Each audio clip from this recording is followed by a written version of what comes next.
Om Parthaya Pratibodhitam Bhagavata Narayanena Swayam Vyasena Grathitam Purana Munina Madhye Mahabharatam Advaitaamritavarshiniം Bhagavatim Ashtadashaധ്യായിനീം Amba Tvamanusandathami Bhagavad Gite Bhavatveshini Namostate Vyasa Vishala Buddhe Villaravindaya Tapatra Netra Yena Tvaya Bharata Tela Purnaha Prajvalito Jnanamaya Pradipaha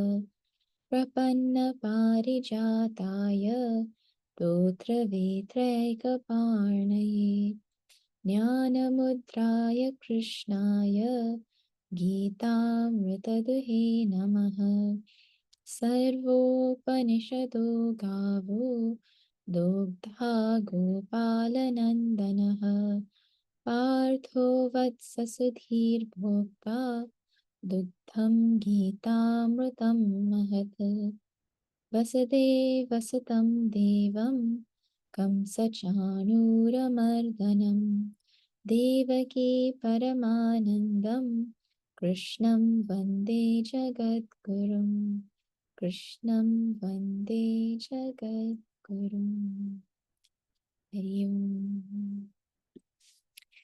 Okay, Hari Om. Good morning, everybody. We are seeing Bhagavad Gita chapter 17. This chapter started with a question. And we'll see the question, we'll do a recap. We have some time today, maybe we should do a recap. In chapter 16 of Bhagavad Gita, Bhagavan Sri Krishna said that one who does not take recourse to Shastra will never get moksha, will never get liberation. And we read that kind of thing and we think, well, is that what I really want anyways? It doesn't apply to me. I want other things in life, But he says, Nasa siddhim avapnoti, he doesn't get any perfection. Na sukham, no happiness. Oh, no happiness. Na param gatim, no great destination of moksha.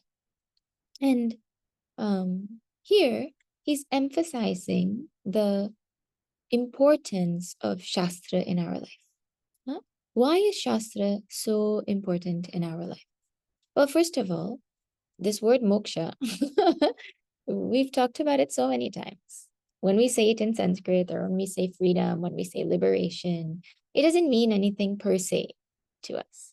But when we give it a little thought, we realize that the limitlessness that we are looking for in life, in the form of happiness, in the form of freedom from bondage, in the form of freedom from sorrow, that is the same thing that the rishis talk about. It's the same thing Bhagavan Sri Krishna talks about when he uses the word moksha. So with a little thought, we realize it's actually what we want, but we don't know it is what we're looking for behind all of our pursuits. So this applies to us. Huh? And in this chapter, well, at the end of chapter 16, Bhagavan Sri Krishna emphasizes the importance of Shastra in our life. Huh? Why is Shastra important? Well, practically speaking, it takes us from who we are to who we want to be. Not just from where we are to where we want to be, but from who we are to who we want to be. It has the power to transform our vasanas, means our inner inclinations and tendencies. It has the power to transform our swabhava, our nature. We're born a certain way.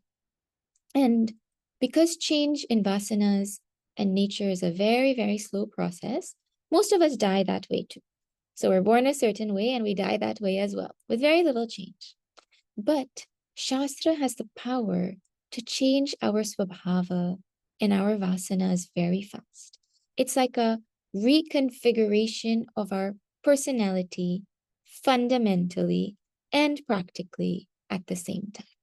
So Shastra is so wonderful because it short circuits the long, slow process of just natural evolution, where you get hurt and then you start to think and then you evolve a little and then you resolve to be better and then you do the mistake again. And then that slow process of natural evolution is short circuited by the vichara that Shastra brings to our life. So Shastra transforms us in a way that just natural living never can. Huh? And so now Arjuna hearing this and Arjuna knowing the importance of Shastra, because remember, till now, he couldn't fight because Bhagavan Sri Krishna is spending time to make him get up and fight and do his duty on the battlefield. Right? He's trying to help him to remove his shoka and his moha fundamentally. So Arjuna realizes, like in immediate time, in real time, Arjuna knows what is the importance of this Shastra. And so he says, well, Bhagavan, there's a whole set of people who don't follow Shastra. And it is because they don't know. Maybe it is because of lack of opportunity to have gotten to study, maybe laziness. So many reasons are there. But they're doing what the elders have done. They're just following the tradition as it has been done with faith. They're following the tradition as it has been passed down to them with faith. What do you have to say about that? Is that not enough? Because you're saying one who doesn't study Shastra is in trouble. But this person is not studying Shastra, but they have faith. So where do they end up? And Bhagavan, our initial response is, well, yes, of course. Once a person has Shraddha, that's enough, But Bhagavan says, no, hold on. When we talk about Shraddha, we usually think we're talking about Sattvic Shraddha. I mean, that's what we generally use the word for. But actually, there are so many kinds of Shraddha. Is it not that people have Shraddha in science? Lots of Shraddha in science. There's faith in the research of scientists, even though they keep contradicting themselves every few weeks. We still have so much unshakable faith in them. It's unbelievable how we have faith in science, even though science keeps on saying, no, what we said was wrong, and actually we changed our mind, and actually it's more like this. We still have faith in every single thing that they say to us. Huh? That's why in school they teach us that electrons go around in a circle. And then you grow up and you're like, no, they don't actually go around in a circle. But you told us and we believed you. But we don't lose faith. Huh? We have very, very strong faith in science. Then there are some people who have faith in black magic. In this part of the world, it's called like Obia, and there's voodoo, I think it's also called, all kinds of things, right? In Ghana also they have a name for it. Everyone has some kind of belief in this kind of supernatural stuff, right? And so Bhagavan says, no. Let's talk about Shraddha. Pause, right? There are 3 types of Shraddha, not one type of Shraddha. What is it? Sattvic, Rajasic, Tamasic.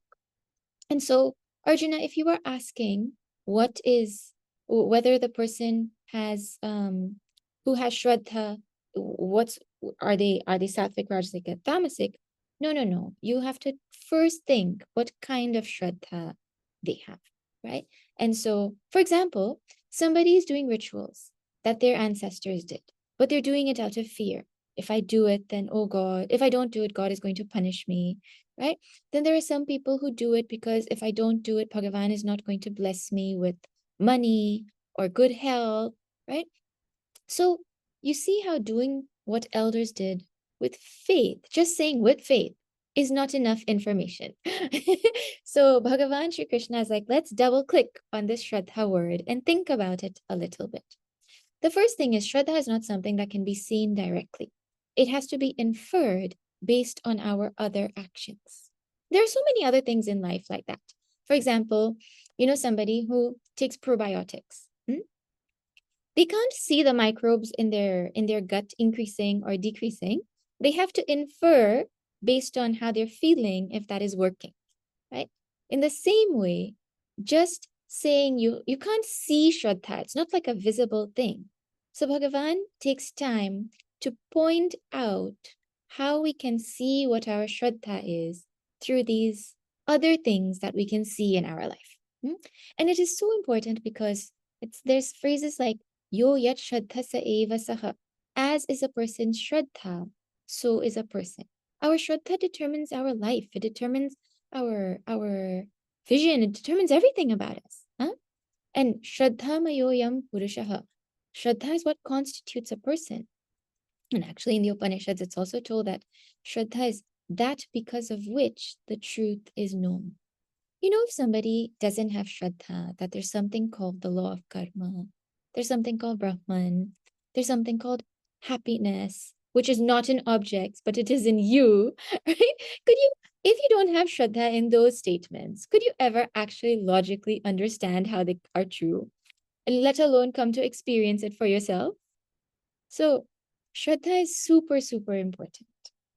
And so Arjuna had asked, those people who worship with Shraddha without knowing Shastra, what happens to them? So Bhagavan says, wait. And he explains now about the way people worship. He says, well, those who have Shraddha, Sattvic Shraddha, they worship Sattvic Devatas. Naturally, that's the person will gravitate towards Sattvic Devatas. And they will ask for purity of mind. Means that's their intention of prayer, right? Their worship. People with Rajasic Shraddha, they worship Rajasic Devatas like Yakshas and Rakshas for power and prosperity and all of that kind of thing, material prosperity. And people with Tamasic Shraddha, they worship Tamasic Devatas, means Tamasic people, Tamasic beings. I think that might be a better word, beings. Bhutas and Pretas, the ghosts and goblins and spirits and Casper, maybe not Casper. They worship. So there are people who worship and they're not following Shastra. And not only not following Shastra, they're doing what is opposed to Shastra also. And in the process, they're harming themselves and harming others, right? Or they're showing off. So there's all different reasons why people will worship. So he's saying in the very beginning of the chapter, he indicates to Arjuna that is Shraddha also, Arjuna. So don't think Shraddha is only a positive thing, right? It's so varied in our life. And so we're studying this now, not to judge other people, right? Not to say, oh, look, this is what the Tamasic Shraddha looks like, and that person has it because they're doing Tamasic Yajna. No, we study this to judge ourselves. So when we say them, we actually mean us, because this chapter is for us to look inside to evaluate what kind of Shraddha we have based on Bhagavan's indications. And we saw also most of us actually fall in the Rajasic Shraddha bracket. We all end up trying to be good, but we end up doing it with a desire for results. And that falls under the Rajasic bracket a lot of times, right? But we will also have some Tamasic Shraddha in our life. All superstitions are Tamasic. Don't pass me the knife or we will fight. Don't pass me the scissors. Put it down and I will take it. Don't give me pepper from your hand. We have endless superstitions that we follow. All of that will fall under Tamasic also. No? So Bhagavan in the beginning of this chapter tells us, based on who we naturally choose to worship, that will indicate to us what our Shraddha is, right? And how we worship and why we worship, all of that will help us to see. Like, I know some people during Navaratri, they fast, right? Oh, yeah, I'm fasting for Devi Ma. But in their mind, and they tell openly also to some of their friends, no, I'm fasting so I can lose weight these 9 days. And so we can do things that appear one way, but the intention will turn it into something else. Now, if we want to know our Shraddha, that is one thing. But the second question will come, okay, fine, Bhagavan, you're going to indicate to me my Shraddha, but I want to make it better. I know it's not the best. So while you're telling me all this, tell me how to make it better too. And so Bhagavan picks something that we do countless times a day. Some people literally countless, which is eat. We eat all the time. And so Bhagavan Sri Krishna shows us how we can get indications of our Shraddha through the natural food choices that we make. So he starts there. He doesn't say this food is sattvic, this food is rajasic, this food is tamasic. He says the quality of the food that is like juicy or dry or putrid, right? Different classes of food. According to our inclination, we will gravitate to that type of food. So a person who likes fresh, healthy food, that will be naturally, they'll naturally have sattva. Someone who likes hot, spicy kind of food, that's naturally rajasic. Someone who likes old, stale food, that is naturally tamas. Now you may say, well, who naturally likes old, stale food? No, we do. You know the test of that? Anytime you put something in the fridge and then you eat it the next day and you're like, it tastes better the next day, that's the taste of tamas. And when I was in university and working and all of that, I used to get pizza and I used to eat a couple of slices and I would keep it in the fridge being like, oh my God, it's going to taste so much better tomorrow. We know, I mean, people who eat a lot of prasad, they call it prasad here, right? They say when you put it in the fridge, it tastes better the next day. So what is that? That is the taste of tamas. Some people love it. Oh, we also love it sometimes, right? And so the principle is, if we want to become more sattvic, we should try to eat more sattvic food. And we should start to gravitate more towards sattvic food. Huh? Okay, so that is, Bhagavan talks about sattvic, rajasic, tamasic, ahara. Then he comes to yajna. Yajna meaning worship, yajna meaning any kind of, it doesn't have to be only literally physical worship of Bhagavan. Work is worship. We say that all the time, right? We believe that the service of our country is the service to the Lord of Lords, Puja Gurudev says, right?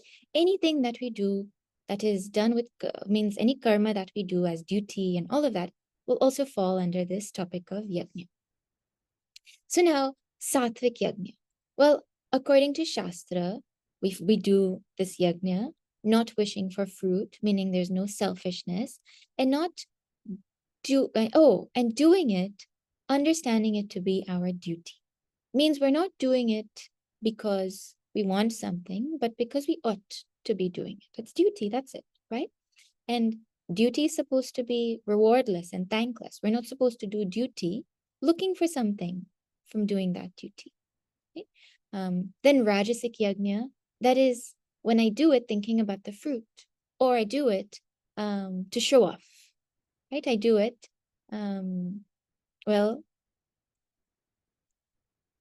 let me do it so grandly so people say, wow, what a yajna, like that, right? That will be rajasic yajna.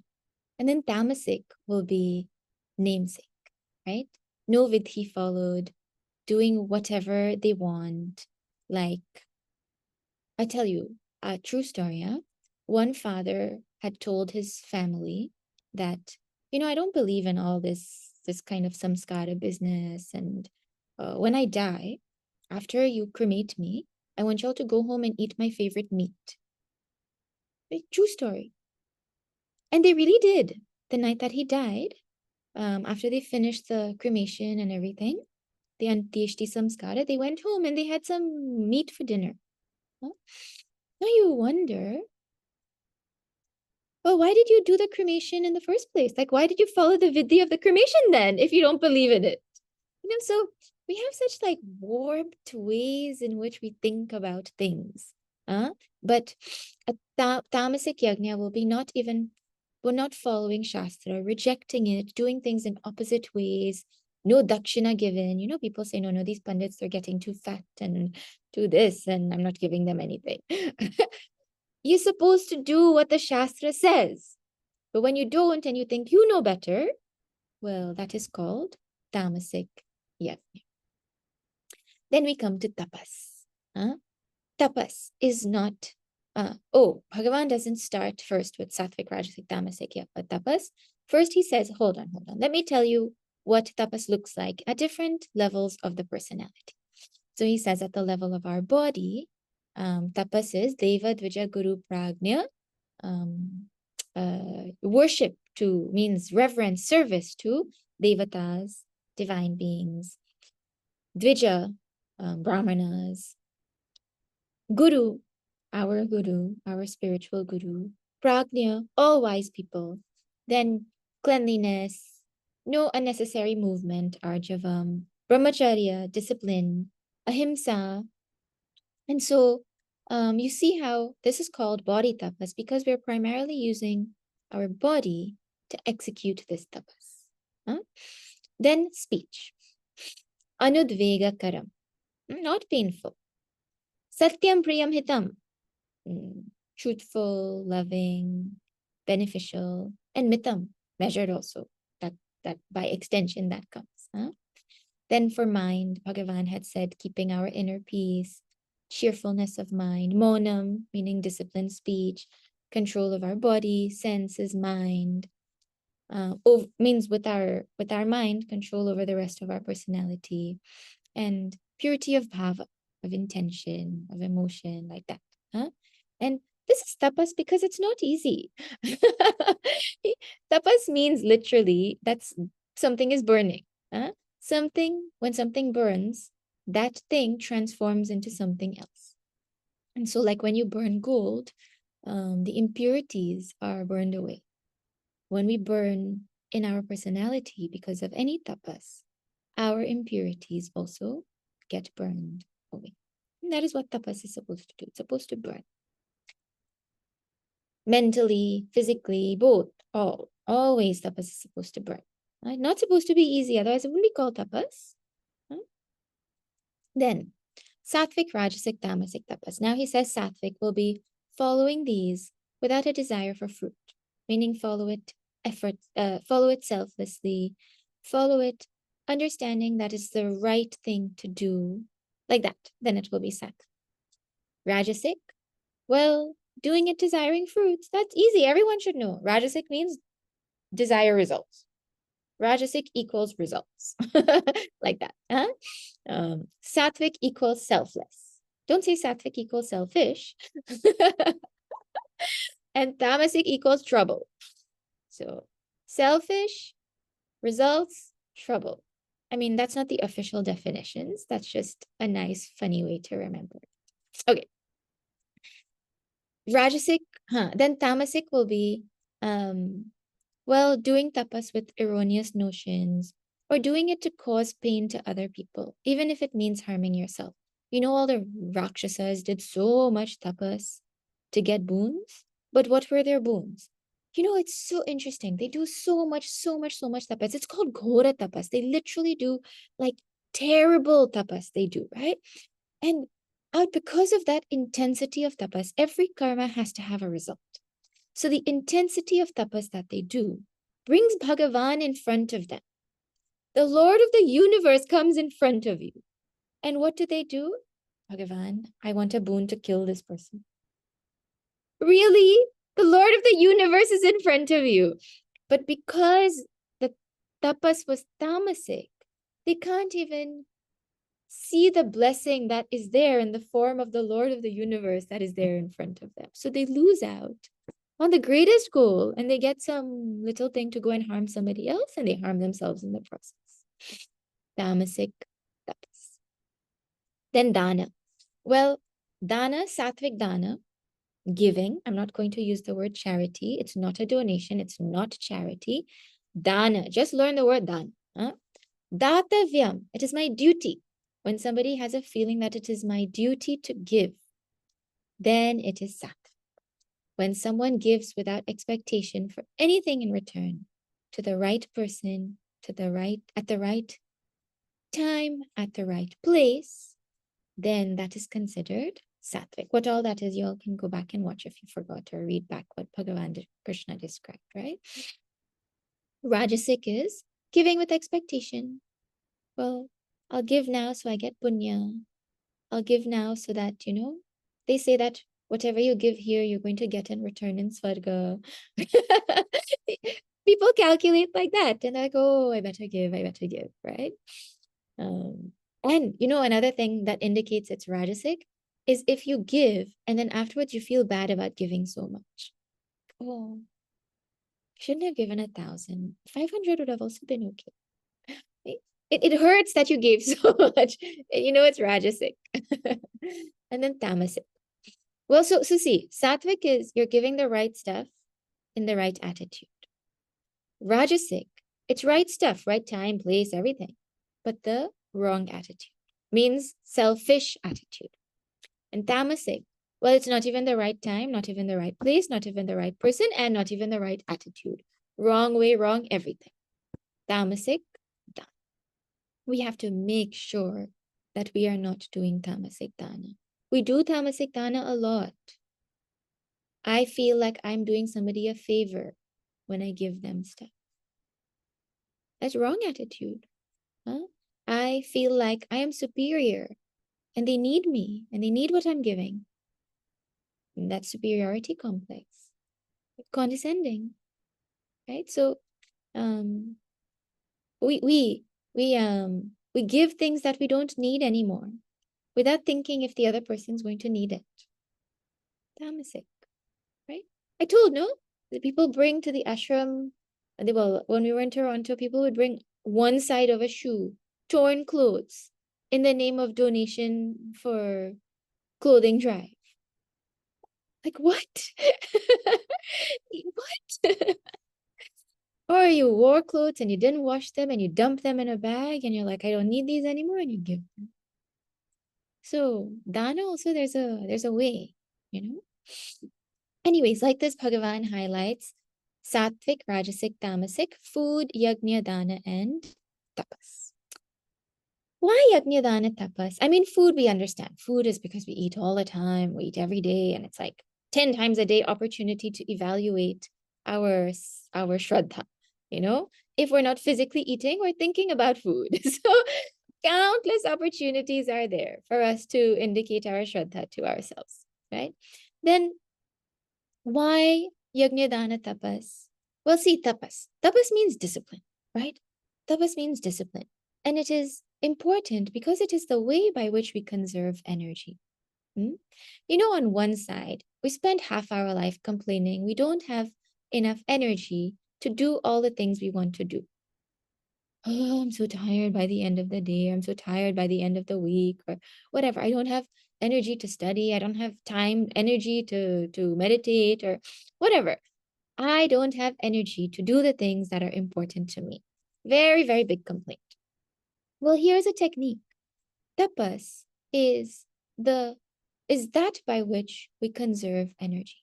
It sounds counterproductive because it takes so much effort sometimes. It burns and it's hard, but actually we end up with net positive energy as a result of tapas. That's just the way the calculation works. A tremendous amount of energy gets conserved when we do tapas. But then it comes with the next problem. What is the problem? When you have a young child, like a toddler with energy, and it is snowing outside and you live in a small house, what happens? That child has nowhere to go to release the tremendous amount of energy that they have, whether it is from a sugar rush or from excitement about something, it doesn't matter. There's energy in them. And if it is not released, the house is turned upside down, right? So that extra energy needs a way to be released also. So all of this tapas that we do, whatever degree we do it to, and the energy that comes from it, right? The energy that is generated, what to do with all of it? We're supposed to channel it by doing karma, which is beneficial to society. That is called yajna. Karma, which is beneficial to society as worship of Bhagavan. So we do tapas to conserve energy, to have energy to do things we want to do. With that extra energy, we direct it towards society's benefit. And when the karma phala comes, because every action has a result. My mind is not necessarily thinking about it, but it definitely is going to have a result.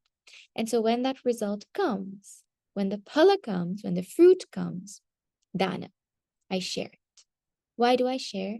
Because I have already taken so much from the world. The only reason I don't feel this is because I am so bad at math. I means us. You might be good at math in school, but we are really bad at math in life. When it comes to calculating net happiness versus sorrow, that's one area we're really, really bad at. Another area is how much others have contributed versus how much I have contributed to something. How much others have given me versus how much I have given others. These are all areas in which our calculation is just totally skewed. You just calculate. There's something in Trinidad and in Guyana called pine tart. I don't know if you've seen it or had it before. It's a triangle-shaped pastry made out of pie dough kind of thing, wrapped with a spiced pineapple jelly filling in the middle. Huh? And so it's called pine tart, and it has 3 points. Now, I don't know why I thought of pine tart. That's just the example we're going with, right? Pine tart. Now you say, okay, well, I'm going to eat this pine tart. And you say, wait. Okay, fine. Let me think about all the people that contributed to this and let everybody get their equal share. Whoever contributed however much to this pine tart, let everybody get that much. So I contributed by paying money to buy it. That was my contribution. Huh? Now you take everybody else's contribution and you getting that pine tart. If you had money, but the people didn't make it, could you have bought it? No. So how much was your money worth actually? Or if the people in the bakery were ready to make it, but they didn't have flour, could you have bought it? Again, no. If the people who produced the flour are ready to produce it, but there was no wheat, could they have made the flour? No. So now you just stop and you think about the contribution of everybody to me enjoying this pine tart. You say, let me divide it into however many pieces, say 10 pieces, right? For simplicity, divide this, I don't know, maybe 9 because it's a triangle. 9 will be easier to cut, right? So you divide this into 9 equal pieces. How many pieces do you think you should get?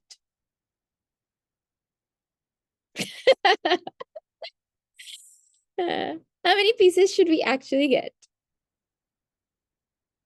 Actually, if we get one little crumb, it will be it will be extra. You just think a little bit like that. When we think and we put things in perspective, we realize how it is our duty to do that. Huh? And so like this, Bhagavan encourages us to think. We should be producing more than we consume. We should be giving more than what we take. That is our pledge, right? And the reason is because if we don't, we always remain in debt. Always remain in debt. And debt puts us in a position of compromise. As soon as we get into debt with somebody, we may be put in a position to compromise on dharma. That was the story that is clearly showed in Mahabharata. Karna, Drona, Bhishma, all of them. Out of debt, they followed adharma. Well, they supported adharma, right? Okay. Now Bhagavan finishes Sattvic, Rajasic, Tamasic, food, yajna, dana, tapas. And then he comes to start a new topic. What is that topic? Om Tat Sat. Om Tat Satati Nirdeshyam. When you start to chant it, first you think the chapter is finishing. But actually, he starts to explain this Om Tat Sat. And it is explained that when Bhagavan manifested this entire universe in its entirety, he said Om Tat Sat. And the principle was saying Om Tat Sat brings perfection to all of our actions. Now think, Bhagavan said Om Tat Sat and manifested this universe. Om Tat Sat brings perfection. That means the implication of that, before we go further, the implication of the fact that Om Tat Sat brings perfection, Bhagavan said it when he manifested the universe. It means the universe is perfect. Now, we don't think so sometimes. We don't feel that the world in front of us is perfect. The people in front of us are perfect. The situations that come to us in our life are perfect. Perfect means exactly how they should be, exactly how it ought to be at this time. We might say, no, I understand perfection in nature. We don't understand perfection in people. And that too, we don't understand perfection in nature when like tornadoes and this and volcanoes and all these other things happen, right? But definitely not people. No, Bhagavan said Om Tat Sat. It means there's perfection in the universe, every aspect of the universe. It means the law of karma is working perfectly. Things are coming to me exactly as they should be. People are coming into my life as they are, exactly as they should be, to trouble me exactly as they are. I am troubling people in other people's lives. Well, that you can't say that's their karma. It's their karma that I'm mean to them. Look, if there wasn't meanness in your heart, Bhagavan would have found somebody else to deliver their karma to them. Don't feel like you are needed for Bhagavan to deliver karma to somebody else, okay? The logic doesn't go always. But no. All happening for me to grow perfectly also. It's all happening for me also to grow perfect. Okay? And so there really is perfection in Bhagavan's manifestation. Every time you think about how something shouldn't be the way, you just remember. Bhagavan said Om Tat Sat. So you also say Om Tat Sat and you move on. Principle is, see, all actions will have imperfections. All actions will have imperfections. That's just the nature of action. An action cannot be perfect because the world is made of pairs of opposites. So there will always be good and bad. There will always be punya papa. In fact, when a Mahatma becomes realized, they continue to do karma. Karma, they have prarabdha, and so they continue to do karma. And so they continue to accumulate agami karma, futuristic karma, the response to their actions. In Tattva Bodha, Bhagavan Adi Shankaracharya explains that all the results of their punya karma, which they did after realization, all the results of their punya karma goes to people who support them, value them, respect them, like that. And all the results of their papa karma goes to people who criticize them. Because karma must go somewhere, right? And so you wonder, well, but why are they doing papa karma in the first place? Intentionally doing papa karma? It is naturally an expression of doing karma, that there will be papa and there will be punya. And so actions are imperfect. That is the nature of action. Huh? And so we try our absolute best to be sattvic, to follow sattva. But we fall short. We fall short all the time because of limitations outside of our control, right? Unintentional limitations. And so Om Tat Sat fills that gap. Om Tat Sat, when we say, meaning when we remember the name of Bhagavan, it fills the gap. Not Om Tat Sat. If you like another name of the Lord, please use any other name of the Lord. Name doesn't matter. The remembrance of the Lord is the thing that is important.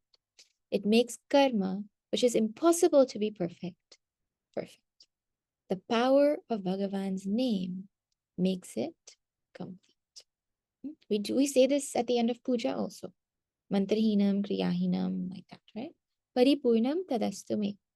May this offering of mine, which is devoid of all perfection, may it be made perfect.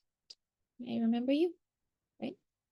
Then Bhagavan continues. So that was the overall introduction. Then he continues and he says, people who say Om, well, people who follow the Vedas and the Vidhis and chanting mantras and all, they say Om. It means primarily they're the ones who will use Om, and it brings perfection to all their actions. Then people who say Tat, like mumukshus who think of Bhagavan as Tat, Tat Tvamasi, like that, right? It brings them perfection. And then people who say Sat. Well, first he said, let me tell you what Sat means, because it has so many meanings. Huh? So lovingly, Bhagavan tells us 5 meanings for Sat. It's used in the context of existence, Sat Bhave, the context of being, existence, right? Used in the context of goodness, Sadhu Bhave, It's used in the context of auspicious karma. Any auspicious karma that is being done is called sat karma. It's used in the context of firm abidance in yajna dana tapas. I will not compromise on doing yajna dana tapas. That is another reason we say sat. And fifth is any action that facilitates our yajna dana tapas. Means any action that is done for dharma by extension. And so when we say sat, it brings perfection to all of our actions. Now, we need so much help. So we won't just say Om or Tat or Sat. We will say all three.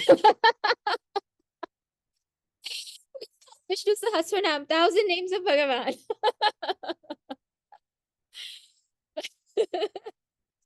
But I tell you, you can chant 1,000 names of Bhagavan. You can chant 100,000 names of Bhagavan. But if you don't put effort in, this formula does not work. This formula only works when we have put in our effort. It is the grace marks that are evoked for the effort that has been put in by us. Only when we put in effort can there be space for grace to flow like this, to complete, to make our karma perfect. Now, I mean, because I'm saying this because usually we think, oh, okay, I just need to say Om Tat Sat. Do whatever and say Om Tat Sat. Go to work, scroll all day, don't do work. At the end of the day, Om Tat Sat. Bhagavan, make my work complete and let my bosses be happy. If only it worked like that. Right? So people who think they can take this shortcut, Bhagavan, in the last verse of this chapter, he says, hold on. Don't think that. Let me tell you what happens to someone who thinks they can take this shortcut. Let me tell you what happens to someone who doesn't have sattvic shraddha, who doesn't do what they're doing with sattvic shraddha. So let us chant this verse now.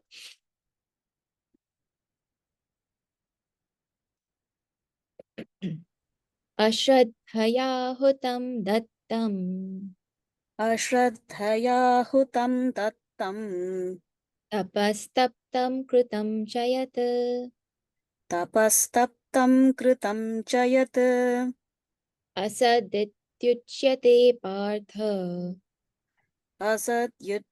असदित्युच्यते Partha na cha tat pretya no iha.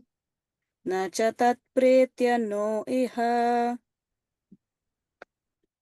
Bhagavan says, he circles back. He says, anything that is hutam, means some kind of havan done, anything that is dattam, anything that's any kind of dana that is given, tapastaptam, any kind of tapas that is done, any kind of burning that happens, kritam chayat, any action that is done, ashraddhaya, without shraddha, specifically here meaning without sattvic shraddha. Because remember, we always operate with some shraddha, right? Without sattvic shraddha. Asat iti uchyate. It is called asat. Asat. It is called non-existent. Non-existent. That karma is called. Why asat? Why non-existent? Because it is as good as non-existent. It is pointless. Why? Na cha tat pretya na iha. It doesn't give great results here or hereafter. Here means in this current moment or in the future. It also means after departing from the world, in the next life and all of that, right? Means you won't get heaven and you won't get heaven on earth also. You just did without sattvic shraddha. There's no benefit. I say, no, but people without faith, they amass great wealth. What are you talking about? Well, see, pause. Are they happy? Really, people who amass great wealth, you can guarantee they're happy? Look at these celebrities who amass tremendous amounts of wealth. Are they not the ones whose cases are all depression and this and that? And so wealth has no correlation to happiness. And happiness is what we really want. So are we getting what we really want without sattvic shraddha? That is the question. What did they get the wealth for? Sorrow? To sit alone in their big mansion sorrowfully, or sit in the midst of lots of people and lots of wealth and lots of prosperity and feel locked in their own mind, trapped by their own mind? No. So did they actually get what they wanted? You see? No faith, no great result. Like that. No sattvic shraddha, no great result. Great result means peace of mind. Great result means happiness. Great result means spiritual evolution. So without sattvic shraddha, there's no peace of mind, there's no happiness, there's no spiritual evolution. No matter what you might amass externally, if you don't have this kind of shraddha, Bhagavan is indicating,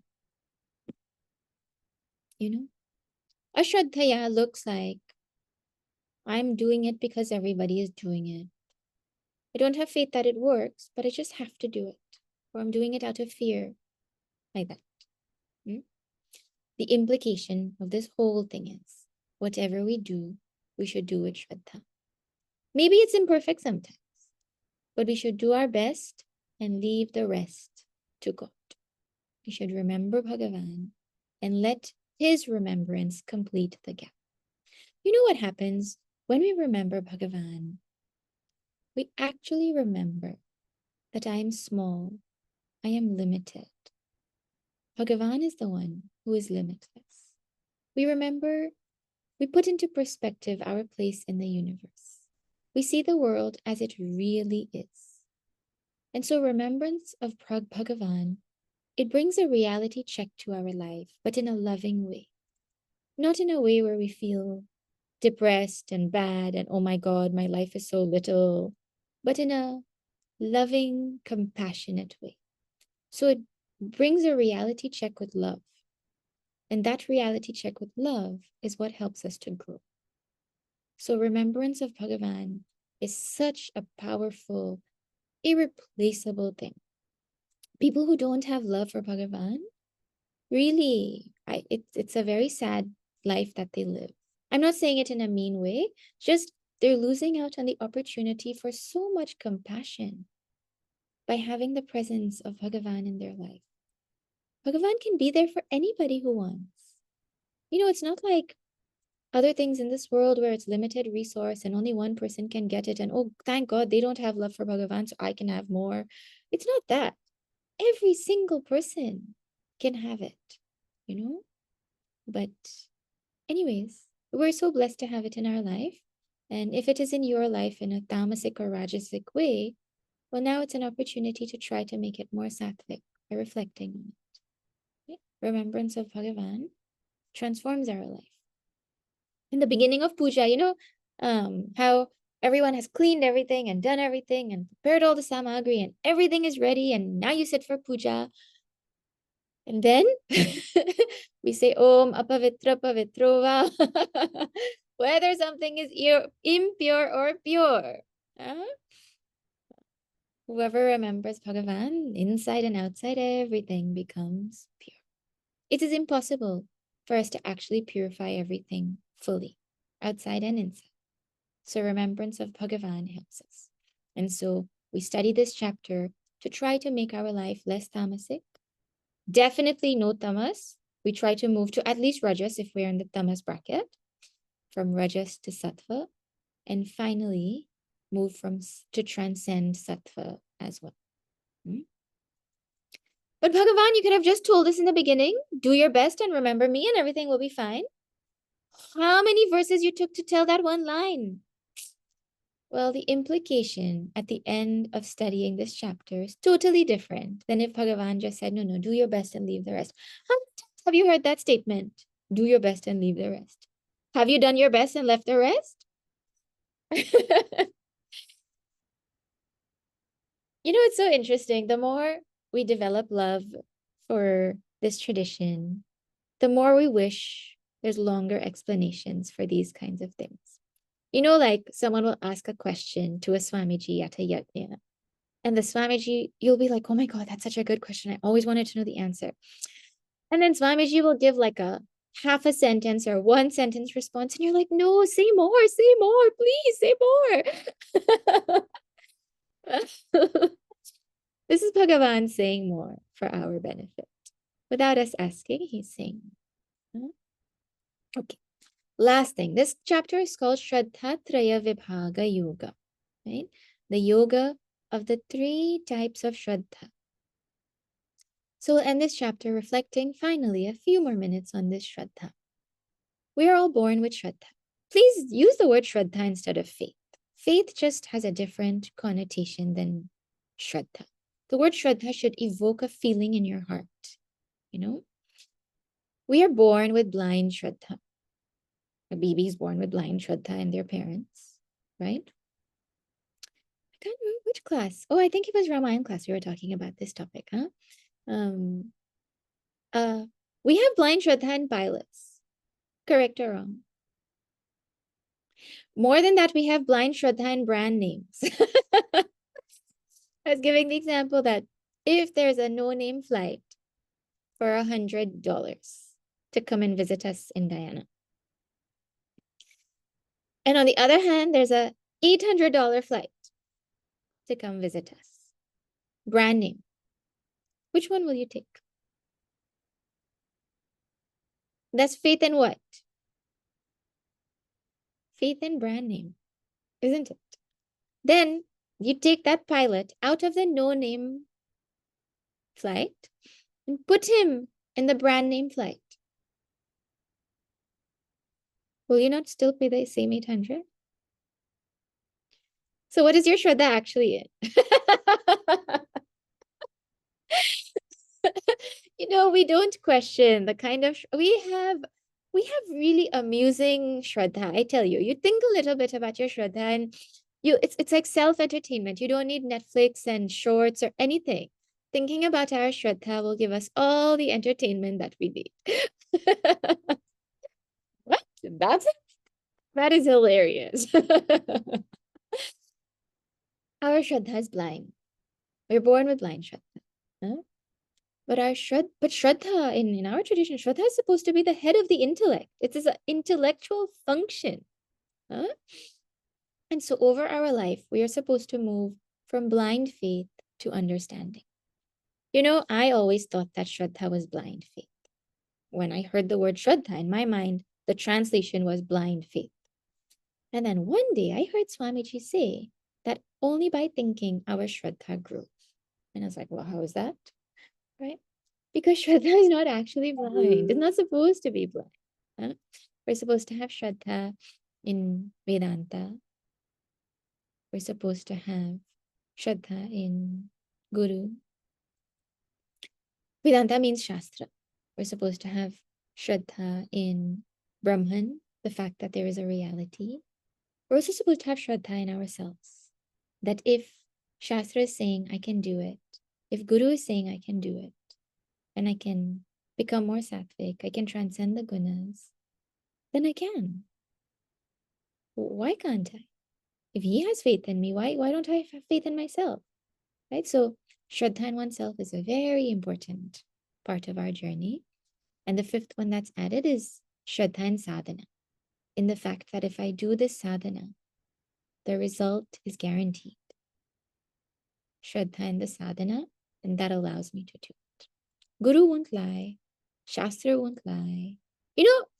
The child who is born with blind faith in their parents, somehow as they grow, they lose faith, because it's blind, that my parents have my best interest in mind.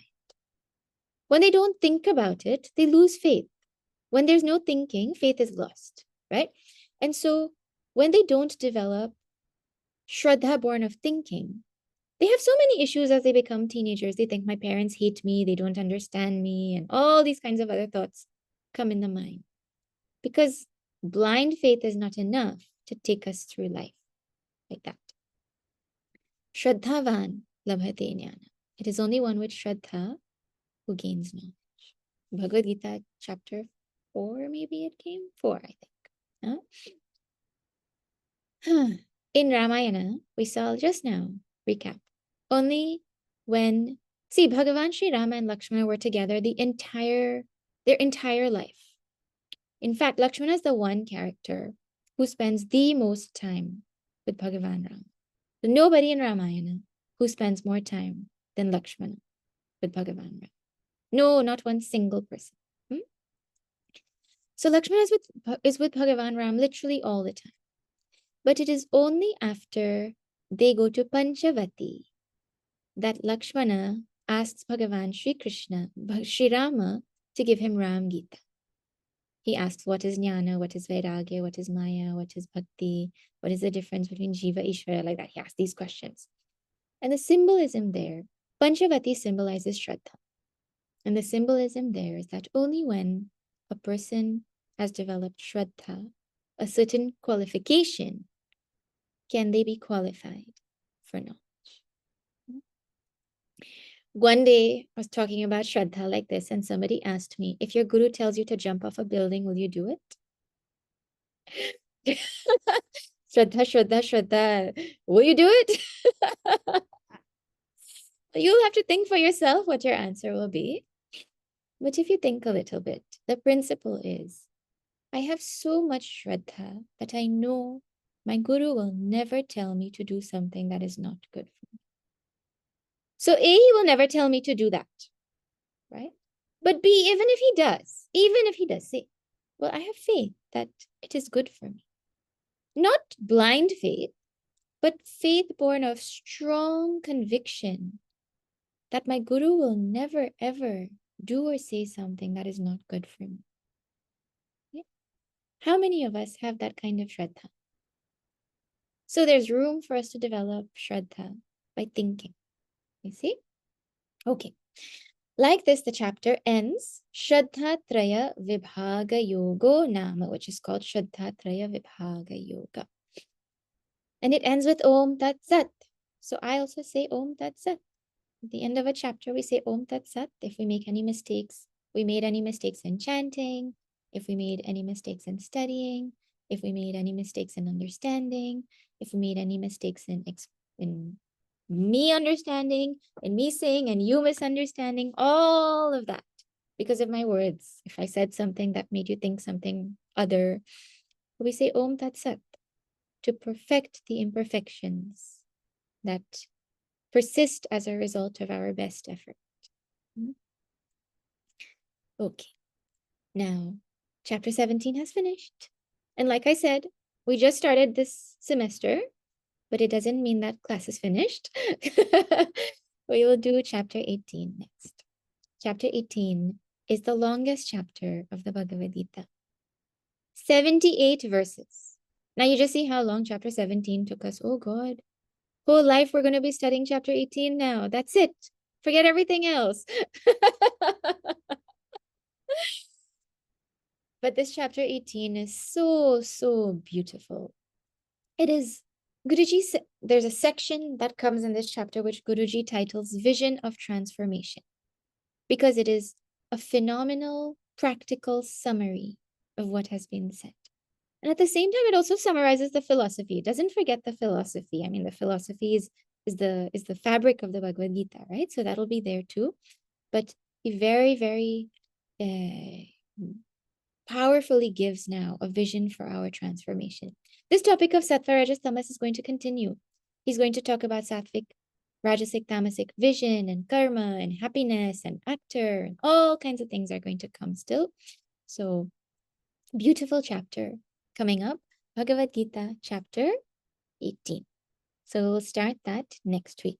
Now, 2 announcements in that regard before I pause. One is the following 2 weeks after next week, and I'll send a message to remind everyone, but for the following 2 weeks, the 8th of November and the 15th of November, I won't be able to have class. So 2 weeks, I won't be able to take class. We'll have class next week, 2 weeks, no class, and then we'll continue back again. And the other thing is time is going to change. No? Weird Eastern time is going to change. Time changes. We're going to get time. We're going to lose time. Something's going to happen. Isn't it first week of November or something that happens? Huh. So by the time we come back, oh no, next week is fine, right? Next week, it's not changing. It's the following week it'll change, correct? Or it's next week it's changing? Someone please help me. I can't remember. Samirji, when is time changing? It changes on the November 1st.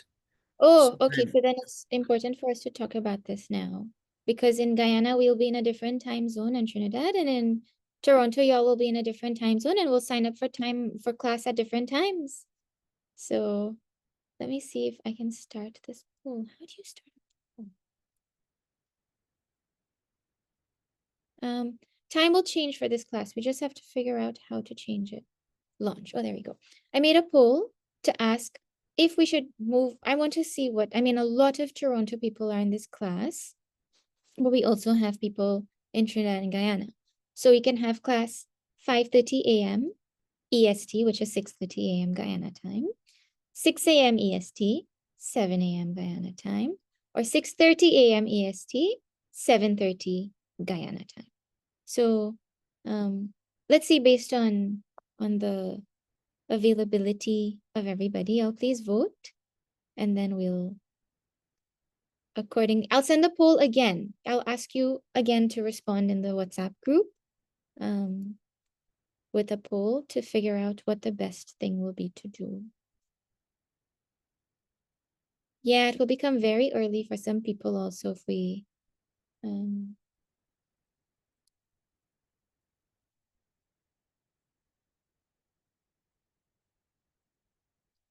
let's see. Okay. So definitely not 5:30 a.m. EST. I think that option is out. So it'll be between 6 and 6:30. Class might move half an hour early. Actually, for all the classes that we do which have time change, we move it half an hour so that everyone gets just a half hour change in their schedule. Most likely we'll end up doing that. I hope that is okay with everybody. You'll have to wake up a little earlier, but you'll get half an hour extra of life after class. So that's also nice for those who are in the different time zone. Okay, I'll send a final confirmation of what we're going to do in the group, and by email, Vishnupriya will send it as well. Okay, all right, let's do closing prayer. Om Purnamada Purnamidam Purnat Purnamudachyate Purnasya Purnamadaya Purnameva Vashishyate. Om Shanti Shanti Shantihi. Harihi Om Shri Gurubhyo Namaha. Harihi Om Shri Sadgurunath Maharaj Ki Jai. Those whose videos are off, you're on the blacklist, by the way. You don't think I didn't see that? Let me just stop the recording and then we'll take any questions.